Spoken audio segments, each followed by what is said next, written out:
Paper leak पर बहुत बड़ी खबर आपको बता दें। सीबीआई की शुरुआती जांच में सूत्रों के मुताबिक 16 जून को पेपर लीक होने की आशंका जताई गई है और 5 से 6 लाख रुपए में पेपर बेचने के इनपुट मिले हैं।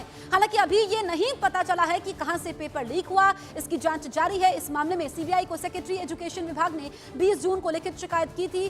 सीबीआई ने इस मामले में साजिश रचने, धोखाधड़ी का केस दर्ज किया है। बड़ी जानकारी आप तक पहुंचा रहे हैं यूजीसी नेट पेपर लीक को लेकर के। सीबीआई की शुरुआती जांच में 16 जून को पेपर लीक होने की आशंका जताई गई है और 5 से 6 लाख रुपए में पेपर बेचा गया है। चौंकाने वाली जानकारी। आनंद हमारे साथ मौजूद है अपडेट के साथ। आनंद, ये बहुत बड़ा खुलासा है, तो एग्जैक्ट लोकेशन कहां पर रही जहां से ये पेपर लीक हुआ? देखिए जसप्रीत, बिल्कुल जो सीबीआई है इस पूरे मामले की जांच में जुट गई और सीबीआई को एक अहम जानकारी मिली है। सीबीआई को ये जानकारी मिली कि ये यूजीसी नेट का जो एग्जाम था ये 16 जून को लीक हुआ है, ऐसी संभावना है। और इस पेपर को 5 से 6 लाख रुपए में आगे बेचा गया। हालांकि पेपर कहां से, किस राज्य से, किस लोकेशन से लीक हुआ है, इसके लिए लगातार जो है वो बाकी एजेंसियों से सीबीआई जो है वो मदद ले रही है। और जानकारी ये भी मिली कि डार्क नेट पर जो है इस जो एग्जाम पेपर था उसे लीक किया गया है।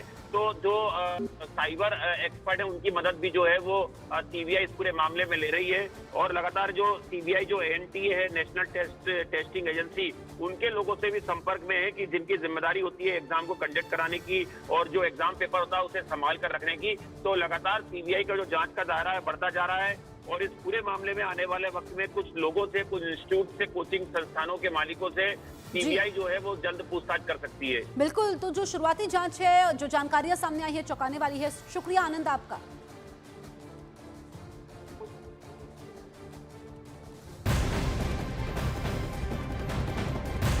नीट पेपर लीक मामले में एक और गिरफ्तारी हुई है। बिहार की आर्थिक अपराध इकाई ने सिंटू कुमार को गिरफ्तार किया है।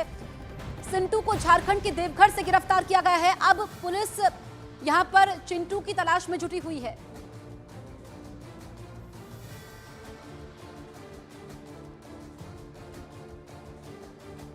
तो एक के बाद एक गिरफ्तारियां हो रही हैं। नीट पेपर लीक मामले में एक और गिरफ्तारी हुई है। बिहार की आर्थिक अपराध इकाई यानी कि ईओयू ने चिंटू कुमार को गिरफ्तार किया है और लगातार चौंकाने वाले खुलासे भी हो रहे हैं। जो चिंटू की गिरफ्तारी हुई है ये झारखंड से हुई है। और आपको बताएं कि दोनों पर अभ्यर्थियों में पेपर बांटने का आरोप है, क्योंकि इससे पहले भी एक अहम गिरफ्तारी हुई थी। कैसे क्वेश्चन पेपर्स यहां पर बांटे गए, सॉल्वर गैंग के द्वारा यहां पर बांटे गए और फिर इनको रटवाने का भी आरोप इन्हीं पर है। चंद्रमोहन हमारे सहयोगी फोन लाइन पर मौजूद है। चंद्रमोहन, ये अहम गिरफ्तारी, क्या भूमिका इसकी रही है? बिल्कुल, देखिए, दो ऐसे अहम किरदार हैं जिसमें एक का नाम चिंटू और दूसरे का नाम सिंटू है। चिंटू की गिरफ्तारी झारखंड के देवघर से हुई है और वहां से आर्थिक अपराध इकाई की टीम लेकर अब थोड़ी देर बाद पटना पहुंचेगी। कल देर रात गिरफ्तारी हुई है और उसके बाद फिर वहां पर उनसे पूछताछ हुई और पूछताछ में जो बातें सामने आई है वो साफ तौर पर दिखा रहा है कि इन दोनों की भूमिका काफी अहम रही है। और ये दोनों जो हैं चिंटू और चिंटू के मोबाइल पर ये वो आया था क्वेश्चन पेपर और उसके बाद प्रिंट करके चिंटू ने ही सबको दिया था। जहां पर ये क्वेश्चन पेपर रटने के बाद फिर एग्जामिनेशन सेंटर पहुंचे थे। तो इन दोनों की भूमिका, चिंटू और सिंटू, दो अहम किरदार हैं जिनकी गिरफ्तारी के लिए पुलिस और आर्थिक अपराध की इकाई की टीम बिल्कुल चंद्रमोहन, ये किसी फिल्मी कहानी की तरह है। किरदार भी वैसे ही है, नाम भी वैसे ही है। शुक्रिया आपका।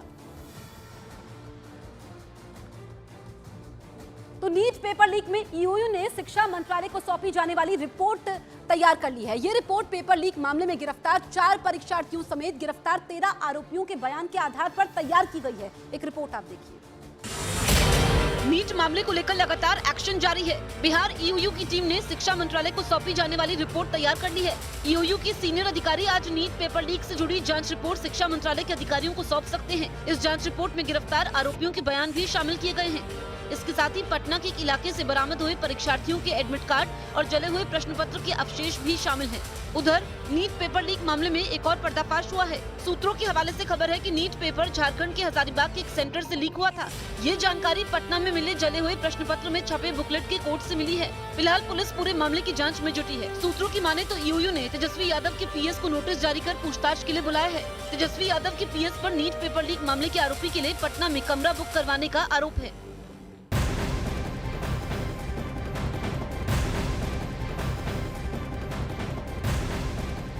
इस इस वक्त की सबसे बड़ी खबर आपको बता दें, नीट मामले में ईओयू के रडार पर एक संदिग्ध प्रोफेसर है। ईओयू की जांच में पेपर लीक मामले में बहुत बड़ा पर्दाफाश हुआ है। जले हुए पेपर का बुकलेट नंबर 613648 है और आपको बताएं कि अब संदिग्ध प्रोफेसर है जिसकी तलाश जारी है। पेपर लीक मामले में यह बहुत बड़ा पर्दाफाश है क्योंकि हर रोज नए खुलासे हो रहे हैं।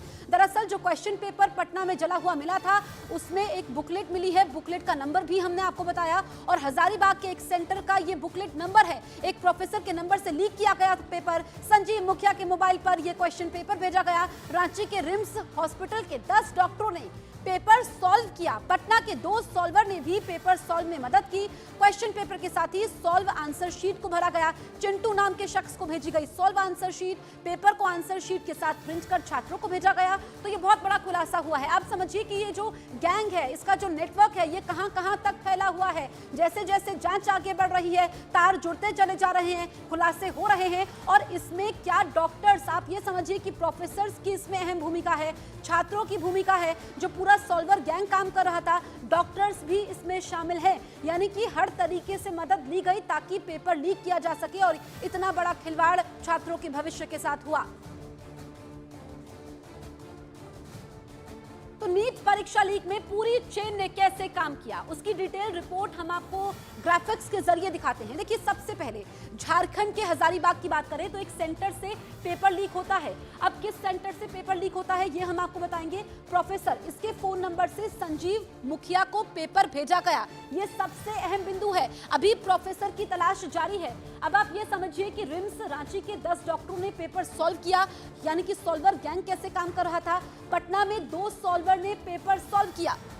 अब झारखंड तक ये तार जुड़ते चले गए हैं। अब आप ये समझिए, चिंटू उर्फ बलदेव, चिंटू तो सिर्फ नाम रखा है, असली नाम क्या है, बलदेव नाम है, जो कि बिहार के नालंदा का रहने वाला है। इसके मोबाइल पर प्रश्न पत्र और आंसर भेजे और उसके बाद बांटे किसने। जो एक नया किरदार अभी हमने आपको बताया, वो सिंटू सामने आया है, उसने इसको लोगों को भेजे। अब देखिए, पटना में यहाँ सवाल और जवाब का प्रिंट आउट निकला और फिर यहाँ पर ये भेजे गए। तो किस तरीके से ये पूरा नेक्सस है, किस तरीके से पूरा नेक्सस काम कर रहा था, नेटवर्क था। और इसमें अब ये जो मुख्य किरदार है वो ये प्रोफेसर है जिसकी तलाश लगातार जारी है। इस प्रोफेसर, क्या ये प्रोफेसर झारखंड का है या कहीं और का है, इसको लेकर के अभी तफ्तीश जारी है।